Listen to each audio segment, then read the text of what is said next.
Hey, what's up, car shipping rock stars? It's your girl Ashley from ReloGeek.com, and today I am bringing you guys something very different. I am going to post the video from the Facebook live stream that I did this morning. I know in this video you're going to hear me talk a lot about taking it down. I'm still not sure if I'm going to take it down. This was an experiment. It was the very first video I've ever done. As you will see, I was extremely nervous. I'm an introvert, so when the camera turns on, I get very nervous. I start shaking, literally. But it was a very good experience for me. I stepped outside my shell and did something that I'm not used to doing, and it provided value. I chose to talk about how to convert leads and three strategies for converting leads. And I feel like that's a question that I get asked by so many people. I feel like if people were better at converting leads, then there's a big chance that we can change the industry together as a whole. As you guys know, I'm very passionate about what I do. I'm passionate about changing lives. I'm passionate about, making a difference in the auto transport industry, which it needs that. It needs that change. So I noticed that a lot of you guys do not have a Facebook page, or you guys are not on my mailing list, which if you aren't on the mailing list, please get on it. Head over to ReloGeek.com. It is free. So as you guys watch this, I am giving away 3 strategies, as I said, for converting leads.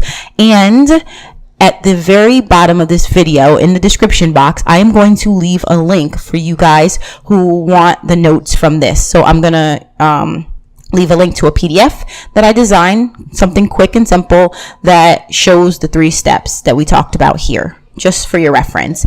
If you guys like this video, as always, don't forget to give it a thumbs up, and I appreciate your love and support. And if you really like my content, don't forget to subscribe to the channel for more videos like this one. So without further ado, let's get into my nervous very first Facebook live stream. I hope you guys love it as much as I enjoyed it despite the nervousness. So the first tip for converting leads is lead the conversation.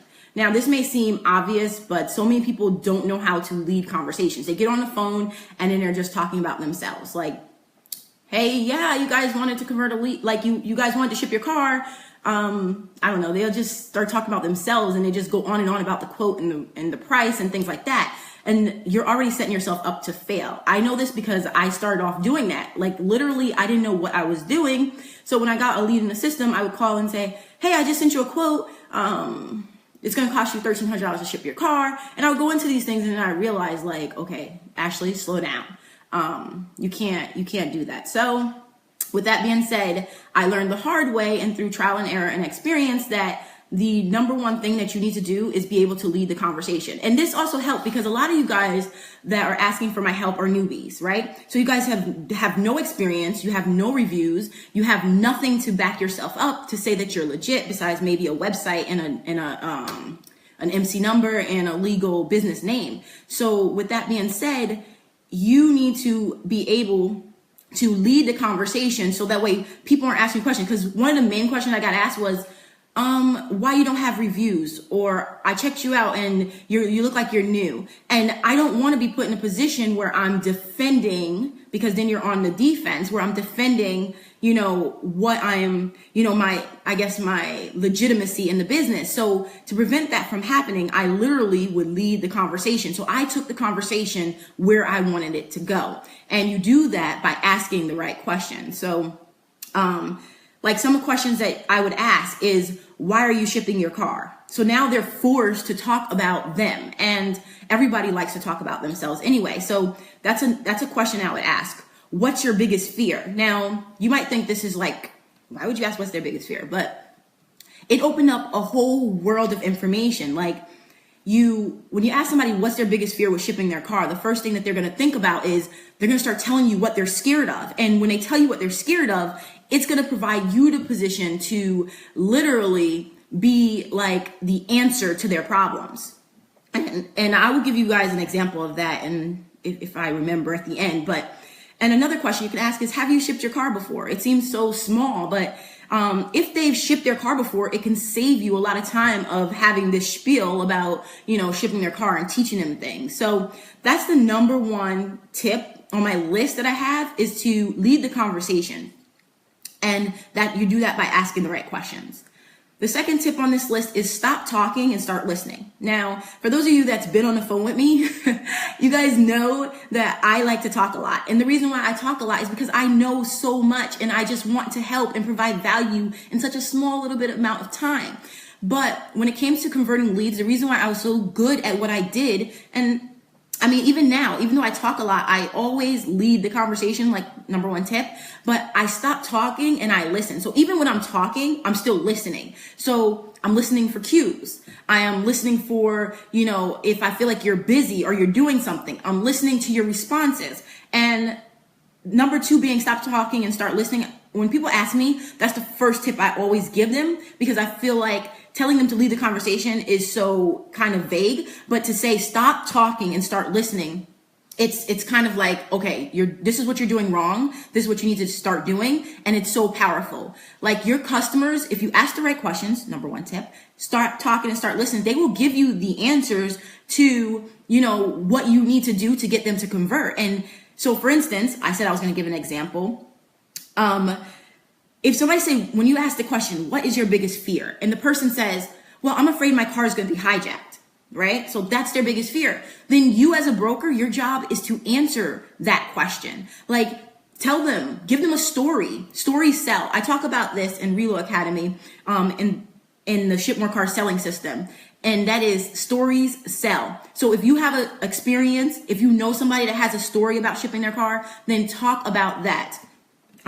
Say in my case, I had that happen where a client of mine, it was a corporate client, I blew a freaking deal because I hired the wrong guy to ship their car, and it turned into a nightmare. Literally, the guy held the girl's car hostage. She was terrified, and she didn't know. She was like crying on the phone. Her company called me up, and that was supposed to be a big contract. Like they ship cars constantly, and that was supposed to be a big contract. And I pretty much lost it because I hired the wrong person. And it was literally like my third client ever. So I literally screwed up potential massive amounts of money because I chose the wrong person. So the point of that is I tell that story. So going back to the number two, which is stop talking, start listening. When somebody's saying my biggest fear is that they're going to hijack the car, I would repeat like, you know what?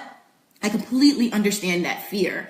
I would admit this. I had a client that, I shipped their car for them. I picked the carrier, and that guy said that he was not giving them their car, even though me and his arrangement was upon delivery, or when he gets there or something to that effect, I was supposed to send him a check, and he never answered his phone, and he never told me that he was in California. So I never got that check to him. But that was the deal, was that I was going to, send him the check. And when he got there, he wanted the money right then and there from the girl. Not only did I lose a potential client that was going to turn into like a big payday for me, I also lost money because I had to then Western Union, which the entire amount of money, and oh my gosh, that was just a nightmare. It was like $84 to send. And that person and that company, like back then, obviously I talk about this a lot, and some of you guys probably don't understand how I was able to do it, but I was charging $300 service fee. Like, yes, I was able to sell my services for $300 because I understood the importance of providing value. So again, back to number two, stop talking, start listening, and ask the right questions, which was number one.